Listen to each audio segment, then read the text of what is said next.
சின்ன வயசுலேருந்தே அது ஒரு கனவு. ஏன்னா வீடே இல்லாமலாமும் சில மாதங்கள் இருந்திருக்கோம் நாங்கள்.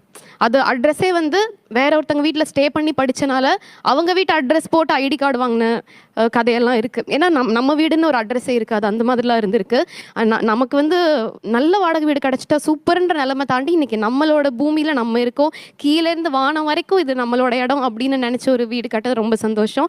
அதுவுமே பிரபாவுமே அப்படி தான். அவங்களுமே சின்ன வயசு நிறைய கனவுகளோடு இருந்திருந்து அவங்க வீட்டில் வந்து ஏதோ ஒன்று வரைஞ்சி வச்சுருந்தாங்க, இது நம்ம லேண்ட் அப்படின்னு அந்த வரைஞ்சி வச்ச பேப்பர் அடிக்கடி பார்த்து நம்ம இங்கே போயிடுவோம்ல நினச்சி அது கைவிட்டு போயிடுச்சு அவங்களுக்கும் அது ட்ரீமு. ஸோ 2 பேருமே சேர்ந்து சிறுக சிறுக சேர்த்து அதுக்காக நிறைய கஷ்டங்கள் பட்டு அதுக்காக நிறைய விமர்சனங்களையும் தாண்டி பரவாயில்ல நம்ம ஜெயிக்கிறோன்னு ஃபேஸ் பண்ணி கடைசியாக ஜெயிச்சு இன்னைக்கு நின்று இருக்கோம்.